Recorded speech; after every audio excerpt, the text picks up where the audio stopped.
کہ 7 قسم کے لوگ قیامت کے دن اللہ کے عرش کے سائے میں ہوں گے. اس دن اللہ کے عرش کے سائے کے علاوہ کوئی دوسرا سایہ نہیں ہوگا. پہلے زمانے کے لوگ اسی لیے برباد ہوئے ہیں کیونکہ ان کے امیر جب کوئی غلط کام کرتے تھے تو ان کو چھوڑ دیا جاتا تھا، اور ان کے ضعیف و کمزور لوگ جب کوئی غلط کام کرتے تھے تو ان کو سزا دی جاتی تھی. نہیں، اس عورت کا بھی ہاتھ کاٹا جائے گا، تمہاری بھی سفارش نہیں مانی جائے گی. اللہ کے رسول نے سفارش ریجیکٹ کر دی اسامہ کی، اور اس عورت کا بنو مخزوم کے لڑکی کا عورت کا ہاتھ کاٹ ڈالا گیا جس کا نام فاطمہ تھا. جب اس کا ہاتھ کٹ گیا تو اللہ کے نبی صلی اللہ علیہ وسلم نے فرمایا لو ان فاطمہ بنت محمد سرقت لقطعت یدہا، اگر فاطمہ محمد کی بیٹی نے چوری کی ہوتی اور آج چوری میں وہ بھی پکڑی جاتی تو آج فاطمہ کا ہاتھ بھی کاٹنے سے محمد رسول اللہ کو کوئی نہیں روک پاتا. اس لیے کہ یہ عدل کا تقاضا ہے اور یہ سزا اللہ تبارک و تعالیٰ کی طرف سے نافذ کی گئی ہے. یہ سزا محمد رسول اللہ کی بنائی ہوئی نہیں ہے. اگر آج اس عورت کی جگہ پر محمد کی اپنی بیٹی بھی چوری میں پکڑی جاتی تو زمانہ دیکھتا، دنیا دیکھتی کہ محمد اپنی بیٹی فاطمہ کا بھی ہاتھ کٹوا دیتا. یہ ہے عدل و انصاف. اور جس قوم میں عدل و انصاف نہیں ہے سمجھ لو عرش کے سائے میں ان کو جگہ نہیں ملے گی. چلیے اب تھوڑا سا اور آگے بڑھیں. پہلی چیز ہو گئی ہے عدل و انصاف کرنے والے لوگ. دوسرا کون؟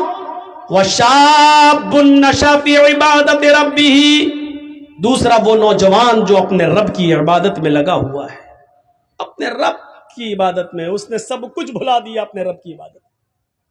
نوجوان شاب نشأ فی عبادت اللہ. اس کا مطلب کیا ہے؟ اللہ تعالیٰ کو جوانی کی عبادت زیادہ پسند ہے. بڑھاپے میں تو سبھی عبادت کرنے لگتے ہیں. بچوں کی شادی ہو گئی، اب سب ہو گیا، اب جا رہے ہیں حج کرنا ہے، سب سے نبٹ گئے، اب چلو حج کریں آئے. اب حج کر کے آئے تو اب اللہ اللہ کرنے پہنچ گئے مسجد میں. پوری جوانی تو خرافاتوں میں گزار دی. اب جب 2-3 سال کے مہمان رہ گئے، کھوسٹ بڈھے ہو گئے، صحیح سے زبان چلتی نہیں ہے، ہاتھ پیر اٹھ نہیں رہے، اب جا رہے ہیں اللہ تعالیٰ کی عبادت کرنے. میں یہ نہیں کہہ رہا ہوں کہ یہ عبادت اللہ کو پسند ہے، لیکن نوجوانی کی عبادت زیادہ پسند ہے. غور کرو، وہ حضرت حنظلہ رضی اللہ تعالیٰ عنہ جن کی شادی ہوئی ہے اور آج پہلی رات ہے، رخصت ہو کر بیوی گھر پہ آئی ہے. آج شادی ہوئی، آج پہلی رات ہے، شوہر اپنی بیوی کے ساتھ، حنظلہ اپنی بیوی کے ساتھ سو رہے ہیں. میاں بیوی کے درمیان جو تعلق ہوتا ہے وہ بھی قائم ہو چکا ہے. اتنے میں جنگ کا اعلان ہو جاتا ہے، جہاد کے لیے نکلنے کا اعلان ہو جاتا ہے. حضرت حنظلہ اسی کنڈیشن میں کہ اپنی بیوی سے ملے ہیں، ابھی غسل نہیں کیے، اعلان جہاد سنتے ہیں، اپنا گھوڑا کھولتے ہیں اور جہاد کے لیے نکل جاتے ہیں.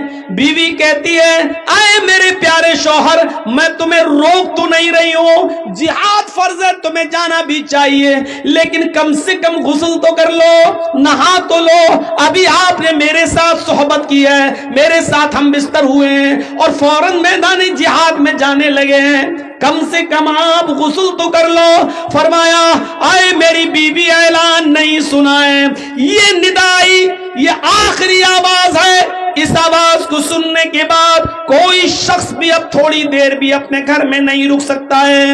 میری بیوی، میں غسل کے لیے کیسے رک جاؤں کہ یہ آخری ندا آ چکی ہے کہ اب کوئی بھی اپنے گھر میں نہ رکے. میں فوراً نکل رہا ہوں، اللہ میرے دل کے حال کو جانتا ہے، اللہ میرے دل کی نیت کو جانتا ہے. اٹھے، گھوڑا کھولا اور دوڑے اور چلے گئے میدان جنگ میں. لڑے، کئی کافروں کو قتل بھی کیا، لیکن اس جنگ کے اندر خود بھی شہید ہو گئے. شہید ہو گئے. اور شہید کا اصول یہ ہے شریعت میں کہ اس کو جن کپڑوں میں شہید ہوتا ہے، کوئی آدمی اللہ کی راہ میں جب مارا جائے تو انہی کپڑوں میں دفن کیا جاتا ہے. شہید کو کوئی نیا کفن نہیں پہنایا جاتا، شہید کو غسل نہیں دیا جاتا، شہید کی جنازے کی نماز نہیں پڑھی جاتی. ایسے ہی اس کو انہی کپڑوں میں دفن کر دیا جاتا ہے. جب اس کو دفن کرنے کے لیے لے جایا جا رہا تھا تو حنظلہ کی بیوی کہنے لگی اے اللہ کے رسول میرے شوہر کو غسل دے دیجئے. اللہ کے نبی فرماتے ہیں اے حنظلہ کی بیوی کیا تجھے پتہ نہیں تیرا شوہر شہید ہوا ہے اور شہید کو غسل نہیں دیا جاتا, اس کو انہی کپڑوں میں کفنایا جائے گا, انہی کپڑوں میں دفنایا جائے گا جس میں وہ شہید ہوا ہے, اور قیامت کے دن اسی حال میں اٹھے گا کہ اس کے جسم سے خون گر رہا ہوگا. اللہ خون گرتے ہوئے خون کو دیکھ کر کہے گا فرشتوں اس کو جنت میں لے جاؤ, یہ تو میرے لیے ساری چیزوں کی قربانی دے کر آیا ہے, اس کا کیا حساب لوں, اس سے کیا سوال کروں, اس سے کیا پوچھ تاچھ کروں, اس سے کیا کوشچن آنسر کروں, اس کو جنت میں داخل کر دیں.